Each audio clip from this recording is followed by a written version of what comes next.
Hi friends, ఎలా ఉన్నారు? మనం లైఫ్లో ఏదైనా కొత్తగా చేయాలి అని అనుకున్నప్పుడు ఆలోచనలు రావడం మామూలే. ఈ పని చేయాలా వద్దా, ఎలా చేయాలి, చేస్తే ఎలా ఉంటుంది అని ఆలోచిస్తాం. ఇవన్నీ మన డెవలప్మెంట్కి ఉపయోగపడే ఆలోచనలే. కానీ కొన్నిసార్లు మనం అతి ఆలోచన చేస్తాం. ఎలా అంటే, ఒక సమస్య వచ్చినప్పుడు ఆ సమస్య ఉన్నదానికన్నా చాలా పెద్దది అని అనుకుంటాం. జ్వరం వస్తే గూగుల్ చేసి నాకేదో అయిపోయింది అనుకుంటాం. ఒక ఫ్రెండ్ ఫోన్ ఎత్తకపోతే ఏదో అయిపోయింది అనుకుంటాం. పాత విషయాలను ఇంకా గుర్తుంచుకుని అతి ఆలోచన చేస్తాం. ఇలా చేయకుండా అలా చేయాల్సిందని బాధపడతాం.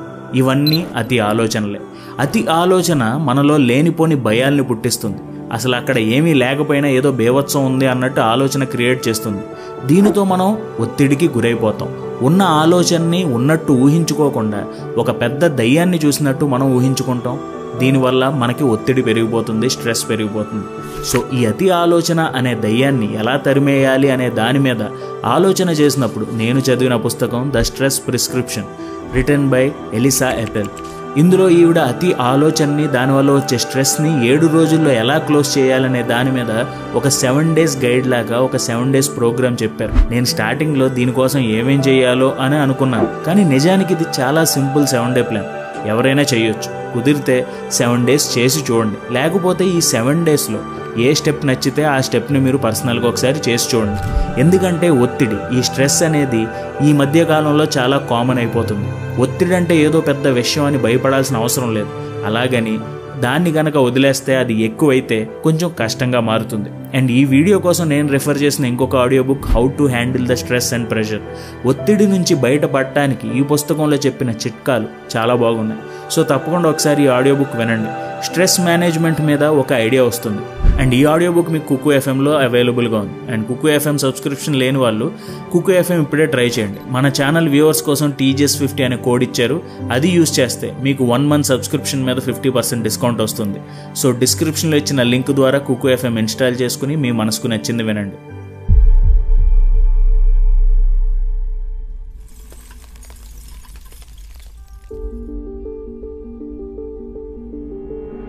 Day 1, stress detox. అన్సర్టనిటీ, తెలుగులో అనిశ్చితి అంటారు. ఈ అన్సర్టనిటీ అనేది చాలా మందిని ఇబ్బంది పెడుతుంది. ఎంతోమందికి వచ్చే సైకలాజికల్ స్ట్రెస్కి కారణం ఈ అన్సర్టనిటీ. ఒక పని ఇలాగే జరుగుతుంది అని అనుకున్నప్పుడు మనం పెద్దగా ఆలోచించాం, చెయ్యాలా వద్దా అనుకుంటాం. కానీ ఏదైనా పనిలో డౌట్ ఉంటే, ఏమవుద్దో తెలియదు అని అన్నప్పుడు, అంటే అన్సర్టనిటీ ఉంటే మనలో స్ట్రెస్ క్రియేట్ అవుతుంది. ఈ స్ట్రెస్ మన పెర్ఫార్మెన్స్ని తగ్గించేస్తుంది. ఎప్పుడూ కూడా ఏదో తేడా జరుగుద్ది, ఏదో తప్పు జరుగుద్ది అనే ఆలోచనలు మనల్ని ప్రశాంతంగా బ్రతకనివ్వు. అందుకే మొదటి రోజు మనకి స్ట్రెస్కి కారణమైన ఈ అన్సర్టనిటీని బయటికి తీసేయాలి. మొదటి రోజు మనం చేయాల్సిన పని స్ట్రెస్ డీటాక్స్. మనకున్న ఫ్యూచర్ ఎక్స్పెక్టేషన్స్, ఆలోచనలు అన్నిటినీ కొంత సమయం వదిలేద్దాం. దీనికోసం చేయాల్సింది ఏంటంటే, కళ్ళు మూసుకుని డీప్ బ్రీత్ తీసుకోండి. మీ రూమ్ టెంపరేచర్ని ఫీల్ అవ్వండి. మీ శరీరానికి అంటుకున్న బట్టలు, మీ వాచ్, ప్రతిదాన్ని ఫీల్ అవ్వండి. మొత్తం మీ బాడీ పైనుంచి కిందకి స్కాన్ చేయండి. ఏ పార్ట్లో టెన్షన్ ఫీల్ అవుతున్నారో ఒకసారి చూడండి. ఈ అన్సర్టనిటీ అనేది మన శరీరంలో ఎక్కడైనా ఉండవచ్చు. షోల్డర్స్ని ఒకసారి రోల్ చేయండి. మీ ఫేస్ మజిల్స్ని కదిలించండి. మీ బాడీ మజిల్స్ అన్నిటినీ రిలాక్స్ చేయండి. మీలో ఉన్న ఆ ప్రెషర్ని మీ ఊపిరి ద్వారా బయటికి వదులుతున్నట్టు ఊహించుకోండి.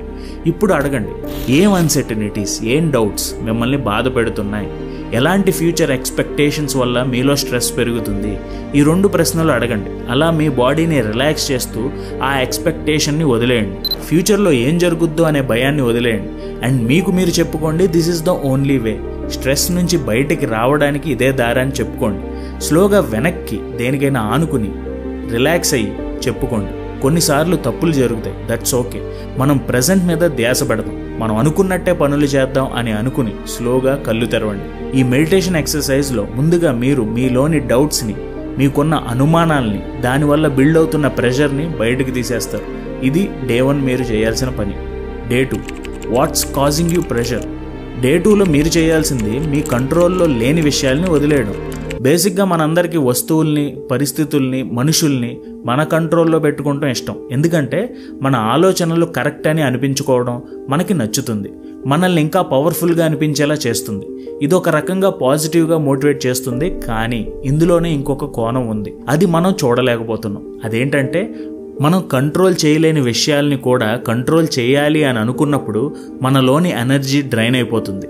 ఇంకా ఇంకా కంట్రోల్ చేయాలని ప్రయత్నించి కుదరినప్పుడు ఒక రకమైన స్ట్రెస్ పెరిగిపోతుంది, కోపం పెరిగిపోతుంది. సో మనం ఇలాంటి స్ట్రెస్ మన లైఫ్లో నుంచి తీసేయాలంటే మనం చేయాల్సింది ఒక స్ట్రెస్ ఇన్వెంటరీ రాయడం. మనకి ప్రెషర్, కోపం, అనుమానం తెప్పిస్తున్న విషయాల్ని ఒక పేపర్ మీద రాసుకోండి. రాసుకున్న తర్వాత ఆ లిస్ట్ని ఒకసారి చూసి అందులో ముఖ్యమైనవి కానివి ఏంటో చూడండి. మీరు రాసింది నిజం కానివేంటో చూడండి. అసలు ఈ పని చేయకపోయినా పర్వాలేదు అని అనిపించేవి కూడా ఉంటాయి. ఇలాంటివన్నీ తీసేయండి. అంటే ఇవన్నీ యాక్చువల్గా అంత ముఖ్యం కాదు, అయినా కూడా మీలో అవి స్ట్రెస్ని పెంచుతున్నాయి. సో వన్స్ ఇవి ఇంపార్టెంట్ కాదు అని అనిపిస్తే మీలోని సగం టెన్షన్ తగ్గుతుంది. నెక్స్ట్ మీరు యాక్షన్ తీసుకోగలిగే విషయాలు ఏంటో చూడండి. అంటే మీరు ఇన్ఫ్లుయెన్స్ చేయగలిగే విషయాలు ఏంటో వాటి మీద ఒక రౌండప్ చేసుకోండి. ఆ సర్కిల్ చేసుకున్న పని పక్కన మీరు ఆ పనిని ఎలా కంప్లీట్ చేయగలరు, లేకపోతే కనీసం ఆ పనిని ఎలా చేయొచ్చు, ఎవరికైనా డెలిగేట్ చేయొచ్చా, ఇలా సింపుల్గా రాసుకోండి. నెక్స్ట్ ఇప్పుడు మీరు ఇన్ఫ్లుయెన్స్ చేయలేని విషయాలకి బాక్స్ మార్క్ పెట్టుకోండి. మీ ఫ్రెండ్ అలవాట్లు, మీ గురించి ఎవరో ఏదో అనుకున్నారు అనే విషయాలు, మిమ్మల్ని ఎవరో ఇష్టపడటం లేదనే విషయాలు, మీరు ఎంత చెప్పినా మీ ఫ్రెండ్ లేకపోతే మీ రిలేటివ్స్, మీ పేరెంట్స్ మీ మాట వినడం లేదనే విషయాలు, వీటిని బాక్స్ చేయండి. ఈ విషయాలు తెలుసుకుంటే కొంచెం ఇబ్బందిగా అనిపిస్తుంది, మీకు పవర్ లేదన్నట్టు అనిపిస్తుంది. కానీ చాలా ముఖ్యమైన విషయం ఇదే, మీకు పవర్ లేని విషయాల్ని మనం గుర్తించి వాటిని ఒప్పుకోవాలి. ఇలా ఒప్పుకున్నాకే మనం ఏం చేయగలం, ఇంకొక ఆల్టర్నేటివ్ ఏమైనా ఉందా అనేది మనం చూడగలం. మన పేరెంట్స్ ఎక్కడో ఉన్నారు, వాళ్ళ హెల్త్ ఎలా ఉందో మనం కంట్రోల్ చేయలేకపోవచ్చు, రోజు వాళ్ళు వాకింగ్కి వెళ్ళకపోవచ్చు, కానీ మనం ఒక ఫిట్నెస్ బ్యాండ్ కొని ఇవ్వచ్చు, రోజు వాకింగ్కి వెళ్తున్నారా అని మనం ఫోన్లో అడగవచ్చు. ఇలా చేయడం వల్ల వీళ్ళు మనం చెప్పినట్టు చేయడం లేదు అని బాధపడటం మానేసి రోజు గుర్తు చేయడం వల్ల ఉపయోగం ఉండొచ్చు. సో ఈ ఎక్సర్సైజ్ మన ఇన్ఫ్లుయెన్స్ ఉన్న విషయాలు ఏమిటి, మన ఇన్ఫ్లుయెన్స్లో లేని విషయాలు ఏమిటి అనేది తెలుసుకోవడం వల్ల మన మీద మనం పెంచుకుంటున్న స్ట్రెస్ని తగ్గించుకున్నట్టు అవుతుంది, ఒకంత బరువు తీసి పక్కన పెట్టినట్టు అవుతుంది. సో సెకండ్ డే మీరు చేయాల్సిన ఎక్సర్సైజ్ ఇది. Day 3 reframe stress. జస్ట్ ఒక సిచ్యువేషన్ ఊహించుకోండి. ఒక సింహం ఒక జింకని తరుముతుంది. సింహం తన పూర్తి ఫోకస్ జింకని వేటాడటం మీద పెట్టుకుంది, కానీ జింక తన పూర్తి ఫోకస్ ప్రాణం కాపాడుకోవడం మీద పెడుతుంది. ఇక్కడ ఏ జంతువు స్ట్రెస్లో ఉంది అనే క్వశ్చన్ అడిగితే చాలామంది చెప్పే సమాధానం జింక అంటారు. కానీ నిజానికి 2 జంతువులు, సింహం మరియు జింక, 2 కూడా స్ట్రెస్లో ఉన్నాయి. జింక థ్రెట్ రెస్పాన్స్లో ఉంది. థ్రెట్ రెస్పాన్స్లో స్ట్రెస్ రావడానికి కారణం భయం. అలాగే ఇంకొక పక్క సింహం ఛాలెంజ్ రెస్పాన్స్లో ఉంది. ఛాలెంజ్ రెస్పాన్స్కి కారణం తన ముందున్న ఛాలెంజ్ని గెలవాలనే ఎగ్జైట్మెంట్. సో డే 3 మనల్ని మనం అడగాల్సిన ఒక ప్రశ్న ఏంటంటే, what do you want to be? Do you want to be a lion or do you want to be a deer? మీరు సింహం అవ్వాలనుకుంటున్నారా లేదా జింక అవ్వాలనుకుంటున్నారా? యాక్చువల్గా ఎలాంటి స్ట్రెస్ అయినా మనకి మంచిది కాదు, కానీ లైఫ్లో మనం ముందుకు వెళ్ళాలి అంటే అన్ని స్ట్రెస్లని అవాయిడ్ చేసుకుంటూ వెళ్ళడం కష్టం. మనం ఎక్కువ జింకలాగా భయంతో పని చేస్తున్నామా, లేకపోతే సింహంలా ఒక టాస్క్లోని ఎగ్జైట్మెంట్ చూసి దాన్ని కంప్లీట్ చేయాలనే ఛాలెంజ్ తీసుకుని పని చేస్తున్నాం అనేది ఆలోచించాలి. భయం ఇచ్చే స్ట్రెస్ నెగిటివ్గా ఉంటుంది, కానీ ఎగ్జైట్మెంట్ ఇచ్చే స్ట్రెస్ పాజిటివ్గా ఉంటుంది. సో డే 3లో మీరు చేయాల్సింది, మీ లైఫ్లో మీరు చేయాల్సిన ముఖ్యమైన పనులను భయంతో చేస్తుంటే దాన్ని రీఫ్రేమ్ చేసి, అంటే జింకలా భయంగా కాకుండా సింహంలా ఛాలెంజ్ రెస్పాన్స్ తోటి, ఎగ్జైట్మెంట్ తోటి పని చేయడం మొదలు పెట్టాలి. ఉదాహరణకి ఒక ప్రాజెక్ట్, ఒక పనికి డెడ్ లైన్ ఉంది. ఆ డెడ్ లైన్ ఊహించుకుని అమ్మో నేను పూర్తి చేయలేను, కానీ చెయ్యకపోతే నా పరువు పోతుంది, ఉద్యోగం పోతుంది అనే ఆలోచన, ఫియర్ అంటే భయం, నెగిటివ్ స్ట్రెస్. దాన్నే మీరు రీఫ్రేమ్ చేసి అనుకున్న డెడ్ లైన్కి పూర్తి చేస్తే నేను హ్యాపీగా వెకేషన్కి వెళ్ళవచ్చు, రేపు ఏ ప్రాజెక్ట్ అయినా బాస్ నన్ను నమ్ముతారు, నేను అనుకున్న పొజిషన్కి నేను వెళ్ళడం ఈజీ అవుతుంది అనే ఎగ్జైట్మెంట్తో ఒక ఛాలెంజ్లా తీసుకుని పని చేయడం వల్ల ఆ పని ఈజీగా కంప్లీట్ చేస్తారు అండ్ స్ట్రెస్ని పాజిటివ్గా ఫీల్ అవ్వడం మొదలు పెడతారు. సో డే 3లో అలాంటి టాస్క్స్ అన్నిటినీ రీఫ్రేమ్ చేసుకోండి. Day 4 build resilience for future discomforts. మీరు ఫ్యూచర్లో మంచి కండలు పెంచాలంటే ఈ రోజు నుంచే వర్కౌట్ చేయాలి. అలాగే మీరు ఫ్యూచర్లో కొన్ని అనుకోని సంఘటనలు ఎదురైనప్పుడు స్ట్రెస్ అయిపోకూడదు అంటే ఇప్పటి నుంచే రెసిలియన్స్ అంటే తట్టుకునే మనస్తత్వాన్ని బిల్డ్ చేసుకోవాలి. మనలో 2 రకాల నర్వస్ సిస్టమ్స్ ఉంటాయి, sympathetic and parasympathetic nervous systems. Sympathetic nervous system ఏం చేస్తుందంటే స్ట్రెస్ఫుల్ సిచ్యువేషన్ వచ్చినప్పుడు మన హార్ట్ రేట్ పెంచేయడం, శరీరంలో వణుకు పుట్టించడం ఇలాంటివి చేస్తుంది. అండ్ పారాసింపథెటిక్ నర్వస్ సిస్టమ్ తర్వాత యాక్టివేట్ అయ్యి మన హార్ట్ రేట్ని బ్యాలెన్స్ చేయడం, అంతా బాగానే ఉందన్నట్టు మనల్ని నార్మలైజ్ చేయడం చేస్తుంది. సో మనం డే 4 చేయాల్సింది ఈ పారాసింపథెటిక్ నర్వస్ సిస్టమ్ని ఎక్కువగా ట్రైన్ చేయడం.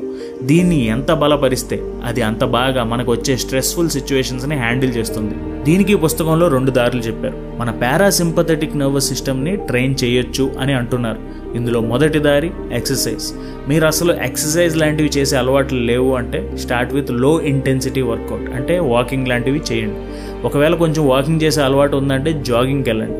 ఇక్కడ పాయింట్ ఏంటంటే మనం కంఫర్ట్ జోన్లో ఉన్న ఎక్సర్సైజ్ని ఛాలెంజ్గా మార్చుకుని కొంచెం డిస్కంఫర్ట్ని యాక్సెప్ట్ చేయాలి. సో ఒక లెవెల్ పెంచుకుంటూ వెళ్ళాలి తప్ప తగ్గించకూడదు, అలాగే ఉండిపోకూడదు. మన స్ట్రెస్ రెస్పాన్స్ని కంట్రోల్ చేయడానికి రెండో వే టర్న్ డౌన్ ద టెంపరేచర్. అంటే మీరు రోజు వేడి నీళ్ళతో స్నానం చేసేటట్టయితే ఒకసారి చన్నీళ్ళతో చేసి చూడండి. శరీరం టెంపరేచర్ని కంఫర్ట్లో ఉంచకుండా డిస్కంఫర్ట్లో అప్పుడప్పుడు పెట్టండి. వేడి నీళ్ళతో స్నానం చేసిన లాస్ట్లో ఒకసారి చన్నీళ్ళు పోసుకోవడం వల్ల బాడీ ఒక డిస్కంఫర్ట్లో ఉంటుంది.